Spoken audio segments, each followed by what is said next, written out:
কি অবস্থা ভাইয়েরা, ত্রাণের গাড়ি আটকেতে যান না?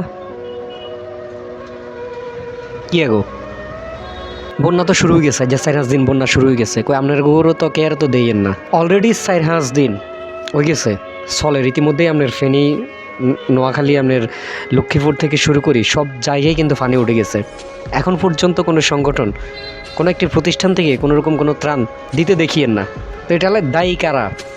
আজকে 5টা দিন হয়ে গেছে, অলরেডি 5-6 দিন হয়ে গেছে পানির নিচে চলে যার নোয়াখালী, এখন পর্যন্ত কেউ আসেন না। কেমনে আইব? আপনারা তো ভিক্ষুকের তুনো খারাপ, মানে ভিক্ষুক হাতে তো অন্তত একটা প্রতিষ্ঠানে যাই, হাতে হাত ফাতি থাকে, হাঁসগাটি আল্লাহ। আর আপনারা কি করেন, গরিব অসহায় হেগুনালাই যে ত্রাণটা হেগুলা সিস্টেমে মারি দেন, আস্তে রড়া খাই এলান। আপনারা তো ভিক্ষুকের তুনো বড় ভিক্ষুক। তো এই কারণে এবছর কিন্তু কেয়ারে আর দেখিয়েন না, আগেতে দেখিয়েন না, কে যেন ত্রাণ দিব এরকম কেয়ারে এখনও দেখিয়েন না।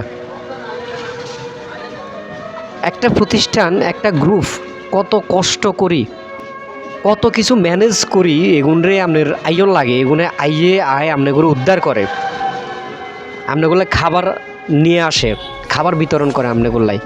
আর এগুনের কোনো জানেন নিরাপত্তা নেই। গত বছর তো দেখলাম অন্যান্য ডিস্ট্রিক্ট থেকে যখন লোকগুলো আইছিল উপকার করিবার লাই, আপনাকে উপকার করিবার লাই, আঙ্গু উপকার করিবার লাই, এগুলো জানেন নিরাপত্তা আপনারা দিতেন হারান নয়। কেয়ার নৌকার উত্তন লাইচ্ছে হালাই দেন, কেয়ার গায়ে জব্দ করিয়ালেন। এভাবে তো চলছে গত বছর। মানে যদি এতই যদি গরিব হন তাহলে ভিক্ষা করেন না, রাস্তায় নামি যেতেন আপনারা, রাস্তাত নামি ভিক্ষা করতেন মিয়া। কিলে অসহায় মানুষের যেই খাবারগুলো এগুলো কিলে কাটি নেন, এগুলো কেন জব্দ করেন আপনারা? যারা এই পরিস্থিতির শিকার, যারা বর্তমানে বন্যার কবলিত অবস্থায় আছে, এরা তো গরিব নয়, এরা তো সবাই গরিব নয়। এরা যে আপনার ওই যে 1 প্যাকেট মুড়ি, 1 প্যাকেট সিরা, তারপরে আরও কী আছে চিনি মিনি হাবি যাবি, এগুলা খাইবার লাই তো এরা মনে করেন বাসিরও নয়, এরা পরিস্থিতির শিকার। এগুলো অনেক আপনি যে 1 হোলটা খাবার দেন, এই খাবার খায় তো এগুলোর আজীবন যাইতো নয়। আর এই 1 হোলটা খাবারের লোভ আপনি সামলাতেন হারেন না, এই 1 হোলটা খাবার পর্যন্ত আপনি মারি দেন। আপনি আরও এলাকার যাই কোন আপনি নেতা, আপনি এটা আপনি সেটা, আপনি জনদরদি।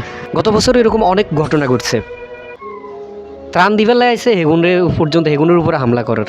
তো সবশেষে এটাই কমু যে আপনারা এই বছর যারা ত্রাণ দেওয়ার সিদ্ধান্ত নিয়েছেন বা ত্রাণ দিবেন বা অসহায় মানুষের পাশে দাঁড়াবেন, বিশেষ করে যারা বন্যা কবলিত মানুষের পাশে দাঁড়াতে চান, আপনারা যদি সম্ভব হয় আপনারা আপনাদের মাধ্যমে আপনারা ত্রাণগুলো দেওয়ার চেষ্টা করবেন। কোনো নেতা নেত্রী, মামা, খালু এগুলোর মাধ্যমে না গিয়ে আপনারা সরাসরি আপনারা ত্রাণগুলো দেওয়ার চেষ্টা করবেন, অথবা সেনাবাহিনীর সাহায্য নেবেন, প্রশাসনের সাহায্য নেবেন। প্রশাসনের মাধ্যমে আপনাদের ত্রাণগুলো, আপনাদের ত্রাণের গাড়িগুলো দেওয়ার চেষ্টা করবেন। কারণ এরা হচ্ছে ভিক্ষুক, যারা এই কাজগুলো করছে তারা হচ্ছে ভিক্ষুক। যারা ত্রাণের গাড়ি জব্দ করছে, যারা ত্রাণের প্যাকেটগুলো চুরি করতেছে, এরা ভিক্ষুকের চাইতেও খারাপ। এদেরকে কোনোরকম কোনো সম্মান দেওয়ার কোনো প্রশ্নই আসে না। চেষ্টা করবেন নিজের মাধ্যমে সব কিছু করার জন্য। আপনি যদি 1 প্যাকেট মুড়ি অথবা 1 প্যাকেট চিড়া দেওয়ার ইচ্ছে থাকে, 1 কেজি চিনি দেওয়ার ইচ্ছে থাকে, চেষ্টা করবেন নিজে গিয়ে দেওয়ার জন্য। ধন্যবাদ।